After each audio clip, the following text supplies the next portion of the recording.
Hi friends, Ramayya foods అందరు బాగున్నారా? ఈరోజు మనము టేస్టీకరమైన వంట చామగడ్డలు పులుసు వెల్లుల్లి రసం వెల్లుల్లితోని మనము కార పులుసు పెట్టుకుందామండి. మనం సిద్ధం చేసుకోవడానికి ముందుగా ఉల్లిపాయలు తరుక్కుని పక్కన పెట్టుకోవాలి, పచ్చిమిరపకాయలు, అలాగే కొత్తిమీర, మనం ఉడకబెట్టుకున్న మన చామగడ్డల్ని మనం రెడీ చేసుకుని పక్కన పెట్టుకోవాలి. అలాగే ఒక 20 నుంచి 30 వరకు వెల్లుల్లిపాయలు తీసుకున్నాం అండి. వాటిని కూడా మనం సిద్ధం చేసుకోవాలి. ముందుగా మనము ఒక మిక్సీ బౌల్ తీసుకుని అందులో ఒక హాఫ్ కప్పు కొబ్బరి వేసుకోవాలి, హాఫ్ టీ స్పూన్ మిరియాలు వేసుకోండి, ఒక హాఫ్ టీ స్పూన్ జీలకర్ర వేసుకొని వీటిని మనం మిక్సీ కొట్టుకోవాలి. మనము ఇక వంట ప్రిపేర్లోకి వెళ్దామండి. ముందుగా మనం స్టవ్ వెలిగించి బాండి పెట్టుకోవాలండి. అది వేడెక్కిన తర్వాత ఒక 2 గరిటెలు నూనె పోసుకోండి. ఆవాలు 1 టీ స్పూను, జీలకర్ర 1 టీ స్పూను,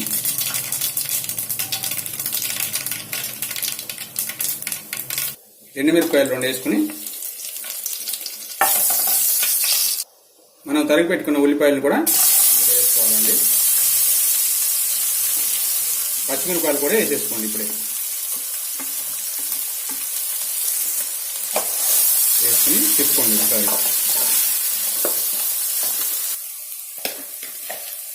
అలాగే ఉప్పు వేసుకోండి,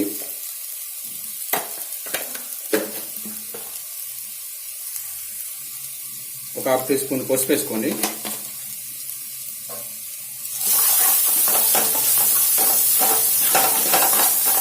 మనం ముందుగా సిద్ధం చేసుకున్న వెల్లుల్లిపాయలు, వీటిని కూడా దూరగా వేయించుకోవాలండి. కొంచెం వెల్లుల్లిపాయలు వేగిన తర్వాత మనం చింతపండు పులుసు వేస్తాం కదండి, చాలా టేస్ట్గా ఉంటుంది. వెల్లుల్లిపాయలు మెత్తగా అయితే బాగా టేస్ట్గా తింటే తినాలనిపిస్తుంది, అట్లా ఉంటాయండి. అలాగే కొంచెం కొత్తిమీర వేసుకోండి.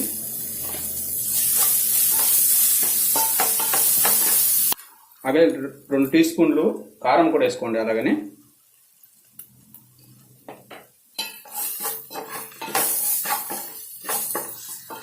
మనం మిక్సీ కొట్టుకున్న కొబ్బరిని కూడా దీంట్లో వేసేసుకోవాలండి.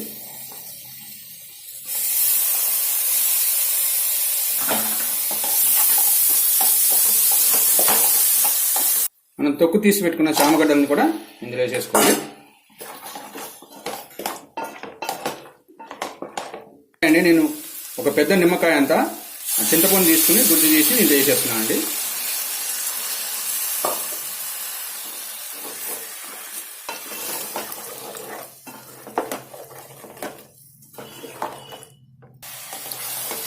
ఇలా కొంచెం అంచులమ్మట నూనె వస్తుందండి పైకి. అలా కొంచెం వచ్చినప్పుడు మనకు పులుసు తగ్గినంత మనం నీళ్ళు పోసుకోవాలి.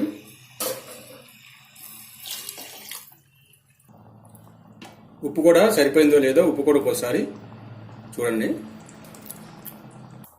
అలాగే జీలకర్ర పొడి కూడా కొంచెం వేసుకోండి, ఉంటే, లేకపోతే అవసరం లేదండి, ఉంటే వేసుకోండి. జీలకర్ర పొడి వేసుకుని ఒకసారి తిప్పుకోండి.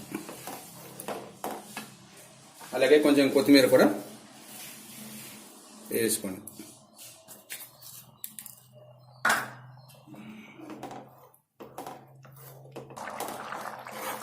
అయిపోయిందండి, చూసారా?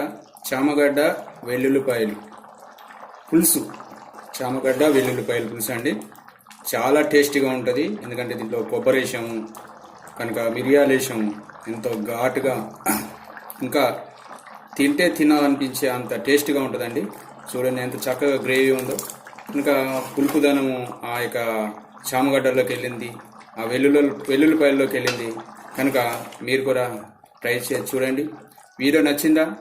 లైక్ చేయండి, షేర్ చేయండి, సబ్స్క్రైబ్ చేయడం మర్చిపోకండి. మళ్ళీ వీడియోలో కలుద్దామండి. Thank you.